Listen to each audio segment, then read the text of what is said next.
Bonjour à tous, bienvenue sur le champ des herbes sauvages, la chaîne qui nous parle de nature et plus si affinité. Aujourd'hui, je n'ai pas pu résister au plaisir de prendre ma caméra parce que nous avons découvert ensemble quelque chose d'exceptionnel, on pourrait dire une crue centennale, mais presque une cinquantennale, parce que moi j'ai pas vu ça depuis, j'avais l'âge de 4 ans et demi quand j'ai vu ça. Donc, nous sommes bientôt au bord de l'Aigronne, on va la rejoindre. L'Aigronne qui est la belle petite rivière du village de Charnizet, 37 290 en Indre-et-Loire au sud de Loches, sud Touraine. Et donc, assez vu ma frimousse, maintenant on va aller voir la nature, si vous le voulez bien. Hop. Voilà, des jolies épines noires, c'est-à-dire prunellier. Prunus spinosa, au passage, qui sont en pleine fleur. Une des premières fleurs pour les abeilles sauvages qui sont parfois pénalisées par les abeilles domestiques. Mais bon, les deux sont utiles et elles ont un capital sympathie. Les coucous primes verts, voilà. Le nectar est sucré et délicieux. C'est une des meilleures fleurs à manger en ce moment avec la violette. On va essayer de se faufiler dans le fourré pour aller voir cette colère de la nature, car il s'agit de cela. C'est ça que je voulais vous montrer. C'est-à-dire que l'homme, avec son orgueil et l'ego ultra dimensionné, sa puissance, pense pouvoir tout maîtriser. Et là, la nature nous montre en ce moment tout le contraire. C'est ça qui est excitant et assez pédagogique, on va dire, pour reprendre un petit peu les esprits et la raison. Non, c'est vrai, émotionnellement c'est fort. Donc, et je ne sais plus par où passer tellement... en fait, c'est une parcelle jadis de maïs l'an dernier, et là en fait c'est devenu une mer, carrément. On voit même plus la terre, qui va se faire nettoyer du glyphosate qu'il y a juste au-dessus d'ailleurs. C'est un grand coup de torchon qui est donné grâce à El Niño. Alors El Niño, le fameux courant océanique et climatique, parce que ça bouge aussi dans les nuages, d'Amérique du Sud, donc en fait qui a été au départ un phénomène naturel, mais augmenté par la folie des hommes, de certains hommes, notamment plutôt à cause des essais nucléaires des Américains, mais aussi de Jacques Chirac, c'est-à-dire à Mururoa, pour être précis. Donc on ne balance pas des mégatonnes d'atomes dans la nature sans qu'il y ait des conséquences. Et aujourd'hui on paye la facture, tous. Enfin, on est tous co-responsables de tout ça, puisque tout le monde a laissé faire. En même temps, se battre contre des géants, c'est pas toujours facile. Mais comme disait Coluche, il suffit de ne pas acheter pour pas que ça se vende. Bon, voilà, je vous laisse méditer sur cette phrase, Coluche. Ah. Plein de sagesse. Donc voilà pourquoi El Niño nous a promis, entre guillemets, une pseudo-prophétie mais qui se réalise, que les éléments allaient se venger en 2024, et bien on le voit. Alors, vous apercevez au loin l'Aigronne qui, tel un barrage qui casse, envahit toute la parcelle, elle est complètement ruinée. La parcelle, alors bien sûr il va y avoir comme d'habitude, en tout cas c'est probable, déclaration de catastrophe naturelle. Mais c'est pas la nature qui est une catastrophe, c'est la folie humaine qui engendre tout cela. Et bien, quand la colère de la nature est là, ça triche pas, on voit qu'elle en a marre. Elle en a marre de souffrir, elle en a marre de la bêtise de certains élus, attention je suis dans le constat et pas dans le jugement, qui s'obstinent à vendre des molécules chimiques pour tout détruire sur leur passage, c'est-à-dire l'agrochimie. Et bien là on voit bien que la nature elle en a ras-le-bol, plus que ras-le-bol, elle donne un grand coup de torchon et c'est salvateur. Et ça va nous montrer des choses qu'il faut travailler dès le présent et pas... il n'y a plus le temps pour les blabla. C'est vraiment beau à voir, c'est une rénovation intégrale qui se fait. Alors on va aller voir ça de plus près. Alors bien sûr on va se rapprocher de la route, j'ai pris le micro-canon, mais hélas il peut y avoir des désagréments sonores. Je n'y peux rien, j'en suis autant navré que vous. Mais bon, normalement, mon matériel avec lui, aujourd'hui ça va le faire. Et il y a le beau soleil après toutes ces journées grises et pluvieuses, mais qui étaient nécessaires. C'est la saison des amours, des anours. Anours qui est une classe de batraciens. les tritons, les salamandres, les grenouilles sont à la fête en ce moment. Comme elles étaient très pénalisées, ça tombe bien pour leur faire du bien, une bonne bouffée d'oxygène et d'eau, de la bonne eau, bien vivifiée. Vous voyez, je vous parlais de glyphosate, là, voilà. À côté du panneau fin de limitation 70, on voit du orange dans les champs. Alors que cette molécule est génotoxique, elle a été interdite en France, hein, il faut le savoir. Je vous donnerai des détails. On va aller voir ça de plus près. Je ne vais pas aller dans le champ parce que respecter le travail d'autrui. Et puis c'est pas le moment de s'embourber. Voilà, et au passage, ben, vous voyez que les douves sont en train de se remplir joyeusement. Elles conduisent l'eau et donc le glyphosate qu'il y a au-dessus et tous les autres pesticides dans la rivière qui vont se retrouver ces fameux pesticides dans la mer. Donc il y a 15 jours, 3 semaines, je suis allé me balader sur une plage la plage exactement de la forêt d'Olonne, Olonne-sur-Mer, et j'ai découvert un cadavre de mouette et puis un cadavre d'une dorade. Donc voilà, des cadavres en putréfaction sur le sable, ça faisait mal au cœur. Bon bah il suffit de faire le lien, hein. Je viens de vous dire les causes. Une des causes, il y a des facteurs, des cofacteurs à l'œuvre, c'est-à-dire la folie de l'agrochimie qui n'a rien à voir avec de l'agriculture, mais c'est s'acharner à tuer la vie. Donc la vie là, elle se défend et il faut absolument qu'on soit avec elle parce que c'est de notre survie qu'il est question. Et après on va aller voir en face parce qu'il y a un spectacle assez comique aussi. Là c'est révolutionnaire. Voilà. On se rapproche de la zone, on va aller la filmer vraiment à côté et je vais me taire, je vais laisser place aux éléments parce que ça fait du bien d'entendre l'eau faire glou-glou. Vraiment émotionnellement ça fait beaucoup de bien. C'est pour ça que je vais vous emmener avec moi. Là on voit le micro, c'est pas grave.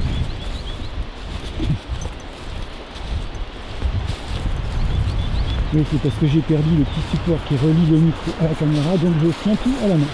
Désolé pour les images qui bougent un peu, je vais être plus calme au bord de la rivière.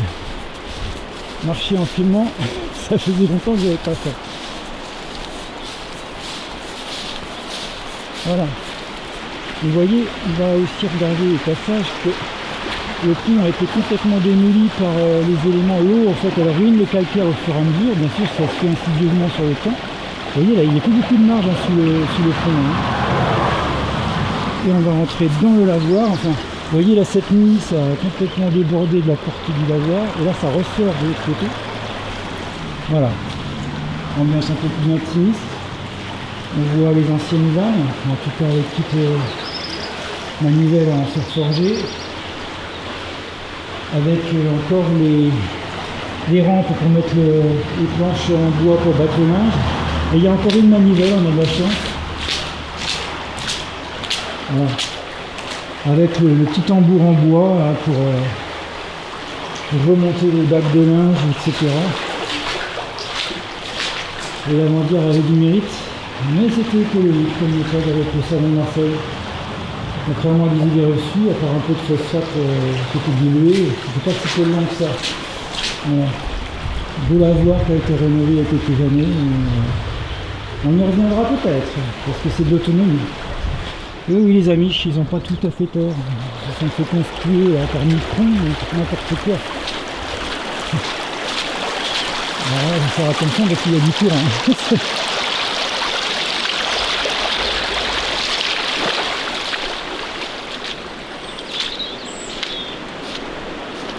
Voilà, et vous pouvez constater que là-bas, au milieu du champ, on voit une poubelle qui a été transportée par le vent et surtout le courant de l'eau. On va aller directement là où ça s'échappe de la rivière. Elle est vraiment à bloc. Ça fait la deuxième fois qu'elle sort de son lit. La première fois c'était un petit apéritif, on va dire. Mais là elle est vraiment en colère, les graines. Il faut dire que toute l'année on voit de l'écume blanche avec des cyanobactéries, c'est-à-dire c'est pas des belles algues. Hein. On appelle ça l'eutrophisation par manque d'oxygène. Eh bien le cours d'eau meurt de sa belle-mère et là c'est-à-dire qu'il survit mais il meurt en même temps. Il y a beaucoup de souffrance qui se trouve dans cette rivière. Et aujourd'hui, elle nous montre. Voilà. Vous voyez là, les champs qui ont été labourés avec aucun engrais vert, et bien voilà, l'érosion, faire des hectares de sol. Ça se fait tous les jours. C'est ça que je voulais vous montrer. voyez, ça a tellement de puissance que ça bouge les gros cailloux à la surface du sol qui ont été mélangés à la couche fertile et à la couche minérale. Bien entendu, comme d'habitude, la charrue crée de l'anaérobiose et de la putréfaction, donc ils plutôt pas, ils mettent de la mort dans le sol, sans le savoir, hein, c'est pas conscientisé, moi je ne juge pas, c'est un constat scientifique, hein, je montre seulement, je n'ai pas à juger, je montre. Mais il est temps qu'ils changent leur pratique et là de toute façon les éléments vont pas leur laisser faire. Une deuxième poubelle que moi j'avais pas vu, regardez comme c'est spectaculaire la puissance des flots et des chaînes, c'est beau aussi à voir. Personne n'est plus fort que la nature, on nous montre, ça fait partie des lois divines. Je filme aussi pour que ce soit un document qui reste en fait, parce que je pense que je vais voir ça, en tout cas ça fait très longtemps qu'on n'est pas. Vous voyez, ça passe à travers et sur le côté du barrage qui ne sert plus à rien en fait, on nous laisse le barrage. Le côté j'ai bossé au maximum, mais ça n'a pas suffi. Je n'ai pas les finances qui vont me faire embarquer.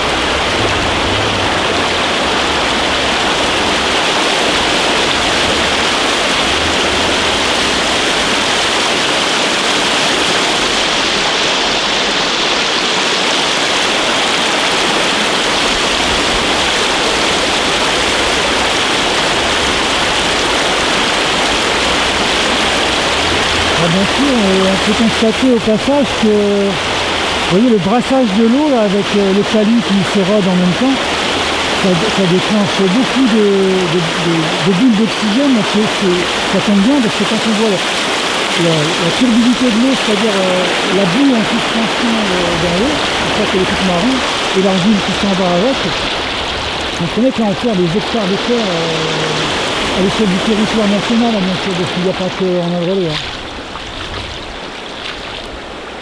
Voilà ce que ça donne une prix. On va dire 50 nales. Parce que c'est trop tôt pour savoir si c'est 5 nales. En tout cas, c'est pas fini avec la nature et les éléments exceptionnels, puisque le 8 avril on a un rendez-vous avec une éclipse du soleil, avec en plus une nouvelle ligne. Je ne sais pas encore ce que ça va donner, je me renseigne, mais ça risque encore d'être rock'n'roll. Là, il est grand temps que l'orgueil humain se fasse petit, quoi, parce que ça triche pas la nature, ça triche pas. On en répète un peu, mais quel beau spectacle de voir cette nature souveraine dire non à la folie des hommes, de certains hommes. Allez, on va aller voir de l'autre côté du pont. La chose assez comique que j'ai remarqué ce matin en allant chercher mes légumes chez le maraîcher local. Ouais, c'est grâce à cette petite course que j'ai vue tout ça ce matin, je me suis dit, oh, faut pas lui montrer ça aux gens. Alors là, il y a, après, quand il reste de l'eau, les brochets, quand s'il en reste, vont en profiter pour frayer dans les graminées et faire des bébés, sauf que quand il y a des flaques qui restent et qui s'évaporent, les bébés s'ils rejoignent pas rapidement, les bébés brochetons, s'ils rejoignent pas rapidement les cours d'eau, ils sont bouffés par les hérons, les aigrettes et voilà. C'est la loi de la nature, le plus fort survit, le plus faible nourrit le plus fort. La vie se nourrit de la mort et vice versa. C'est le yin et le yang de la nature. Beaucoup de curieux aujourd'hui parce qu'effectivement, on va faire ça tous les jours. Un gros camion qui va faire du bruit, c'est pas grave, on va pas rester à côté. Voilà, vous voyez, même la passerelle ne sert plus à rien, on ne peut plus aller la rejoindre. Et à droite de la passerelle, en fait, ça c'est pareil, des gros camions pleins de gasoil, c'est un dinosaure qui va bientôt disparaître. Pas assez vite à mon goût, mais ça vient. Donc, je disais, là, à droite de la passerelle que vous apercevez, en métal, rouillé mais encore un peu peinte, vous ne le voyez plus, mais il y a juste les bancs autour, mais il y avait un étang. Alors, il est toujours là, mais il est en train de se faire nettoyer par la rivière qui est en train de gagner toute la vallée. Enfin, une bonne partie, ouais, elle comble tout le fond de la vallée. Et donc le message au niveau de l'écologie du paysage qu'il est bon de retenir, je vais aller un peu plus loin pour être à l'abri des bruits des dinosaures thermiques, voilà, c'est qu'en fin de compte, le message de l'écologie, je remonte justement, là, on voit bien au loin, c'est qu'on voit bien que le fond de cette vallée, historiquement et depuis des millénaires, était des zones humides. Bon bah, il faut arrêter de mettre déjà tous les ans des graminées après le maïs de l'orge ou après l'orge du blé, et tous les ans sans aucune rotation de culture, alors que cet espace de fond de vallée est appelé à être des prairies, à la limite avec des ruminants, moutons ou vaches, parce qu'il faut garder de l'élevage pour avoir des bonnes prairies, sans manger trop de viande, parce que ça on en revient aussi. Je vous laisse vous faire vos réflexions en fonction de ce constat. Et c'est là que c'était comique. Le grand Barnum, on va aller plus près, c'est trop drôle. Je me moque pas, mais un peu quand même, c'est plus fort que moi. Ouais, j'assume, je me moque. Non, mais c'est pour montrer, parce que depuis le temps qu'il passe devant et qu'il ne voit pas l'évidence. En fait, voilà, vous apercevez une gigantesque et hideuse antenne relais qui balance des ondes pulsées pour les smartphones, donc des ondes pulsées cancérigènes, c'est prouvé. D'ailleurs, vous mettez un smartphone dans une fourmilière, toutes les fourmis vont s'éloigner du téléphone. Elles sont bien plus intelligentes que les hommes, elles savent bien que c'est dangereux. Et les oiseaux, pareil, hein. J'ai vu des grues cendrées qui se sont détournées de cette antenne. Alors voilà, chaque année, il y a des barbecues, des festivités, des supporters de foot abreuvés de haine et de bière, comme disait le chanteur Renaud, qui font la fête sous ce Barnum. Donc en fondation sous ce Barnum provisoire définitif, qui dure depuis des années, en bâche de camion. Et il y a une grande dalle de bitume. Alors, vous pensez bien que l'eau, elle est tranquille, elle reste bien. On a un étang, en fait. Et donc bah, c'est peut-être pour le montrer qu'il n'est pas à sa place, parce que faire des fêtes, pourquoi pas, moi je juge pas, il y a besoin de prendre un peu de plaisir, surtout par des temps chahutés des fois, quoique. Mais à 2 pas d'une antenne relais cancérigène, mais c'est tout sauf intelligent, quoi. Mais la santé publique, elle est où? Elle est oubliée, en fait. Donc là, bah, l'eau, elle vient nous montrer aussi. Elle vient nous montrer la bêtise, une fois de plus, de certains hommes. Donc ce chapiteau là du comité des fêtes, il n'a plus rien à faire ici, à mon avis. Et l'eau, bon, c'est de la bâche, ça va résister, mais là il y a une réunion à avoir en urgence. Il faut déménager ça. Pour la santé des citoyens, cette antenne relais, c'est n'importe quoi. Elle était peut-être bien là, mais le Barnum, il faut le déménager, parce que les gens vont être complètement malades et signosés, hein, si rien n'est fait. C'est mon petit travail de lanceur d'alerte.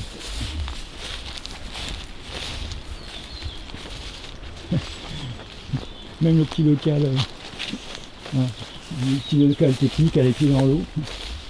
Vous imaginez, avec des petites lignes à moyenne tension là-dedans, faire des joyeusetés pour ceux qui sont de garde. Là, c'est leur travail.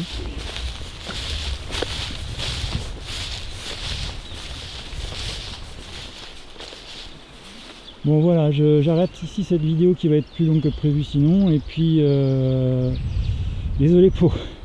Ça partait un peu dans tous les sens, mais j'étais sous le coup des émotions. Vous comprenez bien qu'un spectacle aussi magique et en même temps didactique, pédagogique, attention, on n'est pas dans la naïveté des bisounours, il y a aussi des leçons à tirer de tout cela. Voilà, je vous ai fait une petite synthèse rapide sur le vif, hein, qui vient du fond du cœur. C'est à prendre ou à laisser, beaucoup à prendre, certains des choses à laisser, c'est vous qui faites votre choix. Et puis il y a eu de la belle poésie quand même, avec cet bouillonnement d'oxygène qui sort de la rivière, c'est quand même sympa. Voilà, il faut garder de la joie pour continuer d'avancer. Il y a un beau soleil aujourd'hui. Alors bon week-end à tous et bon courage. À bientôt, au revoir.